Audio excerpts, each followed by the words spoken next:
नमस्ते दोस्तों। स्वागत है आप सभी को आज की इस नई कथन में। और आज की इस नई कथन का विषय है गुस्सा और गुस्सा विध्वंसकारी क्यों होता है। इसे समझने के लिए मेरे साथ इस सफ़र में अंत तक जरूर बने रहना। चलिए शुरू करते हैं। कभी कभी इंसान गुस्से में ऐसी बातें कह देता है जिन्हें वह शांत होने के बाद पूरी ज़िंदगी वापस लेना चाहता है। एक पल का गुस्सा कभी कभी सालों का रिश्ता तोड़ देता है। एक पल का गुस्सा किसी अपने के दिल में ऐसी चोट छोड़ देता है जिसका निशान दिखाई तो नहीं देता लेकिन मिटता भी नहीं। तो सवाल यह है, आखिर गुस्सा इतना विध्वंसकारी क्यों होता है। क्या गुस्सा सिर्फ एक भावना है या इसके पीछे हमारे मन का कोई गहरा रहस्य छिपा हुआ है। आइए इसे समझते हैं। गुस्सा वास्तव में है क्या। गुस्सा हमेशा बुरा नहीं होता।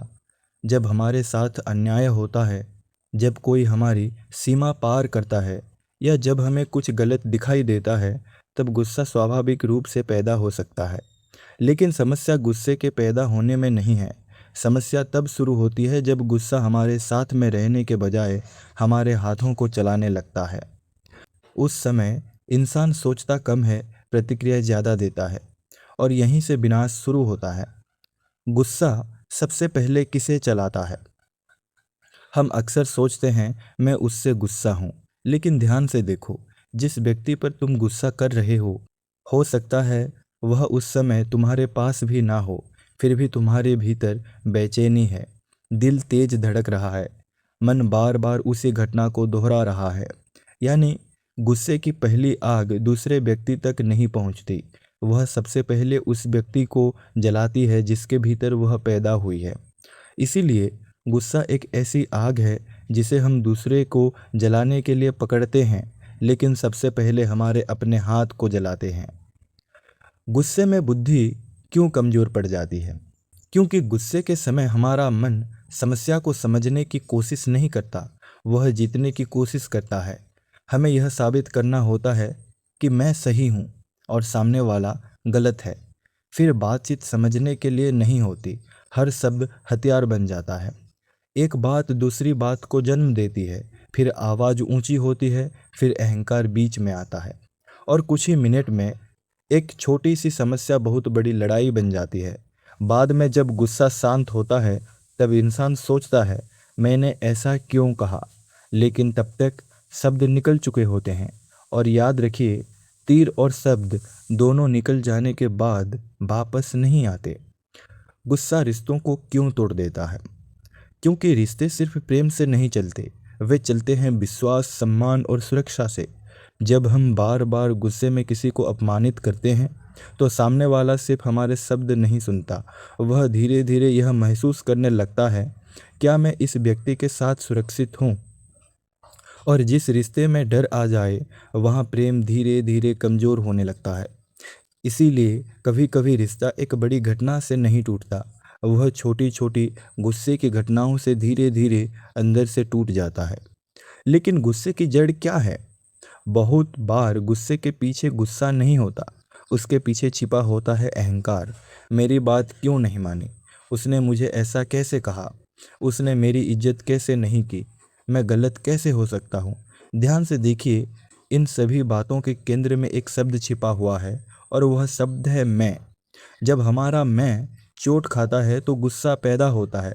इसीलिए कई बार हमें घटना पर उतना गुस्सा नहीं आता जितना अपने अहंकार के चोटिल होने पर आता है। अब एक बहुत गहरी बात को समझो, गुस्से को दबाना भी समाधान नहीं होता है। अगर तुम गुस्से को अंदर दबाते रहोगे तो वह खत्म नहीं होगा, वह भीतर जमा होता रहेगा।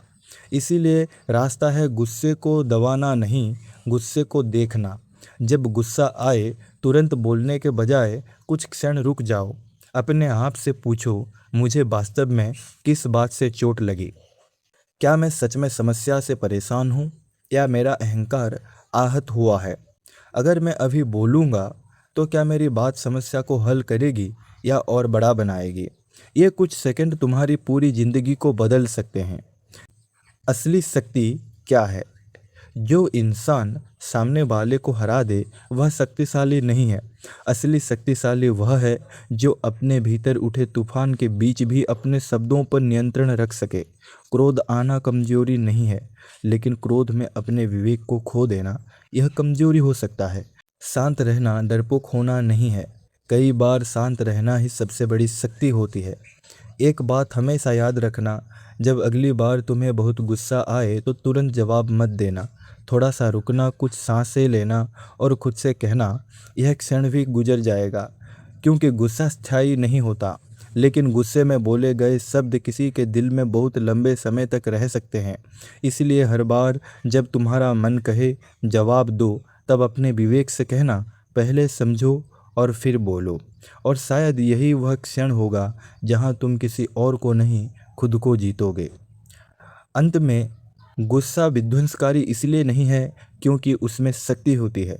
गुस्सा विध्वंसकारी इसीलिए है क्योंकि वह हमारी शक्ति को हमारे विवेक से अलग कर देता है। और जिस शक्ति के साथ विवेक ना हो, वह शक्ति निर्माण नहीं करती, विनाश करती है। इसीलिए गुस्से को अपना दुश्मन मत समझो, उसे अपना शिक्षक समझो। क्योंकि हर बार जब तुम्हें गुस्सा आता है, वह तुम्हें तुम्हारे भीतर की किसी ऐसी जगह का पता देता है जहां अभी भी समझ की ज़रूरत है। गुस्से को जीतना मतलब गुस्सा कभी महसूस ना करना नहीं है। गुस्से को जीतना मतलब गुस्सा आए लेकिन नियंत्रण और निर्णय तुम्हारा हो। यही आत्मनियंत्रण है, यही परिपक्वता है और शायद यही भीतर की सच्ची आज़ादी भी है। दोस्तों, आशा करता हूँ आज की इस कथन से आपको गुस्से के बारे में बहुत कुछ जानकारी मिली होगी। तो जब आपको गुस्सा आए तो गुस्से को नियंत्रण करना सीखना पड़ेगा। जब आप गुस्से को नियंत्रण करना सीख जाते हो, तब आपके जीवन में और आपके संबंध में बहुत कुछ परिवर्तन आपको दिखने लगता है। मिलते हैं एक नए कथन के साथ एक नई वीडियो में। तब तक सुनते रहिए स्याही और आगे बढ़ते रहिए। धन्यवाद।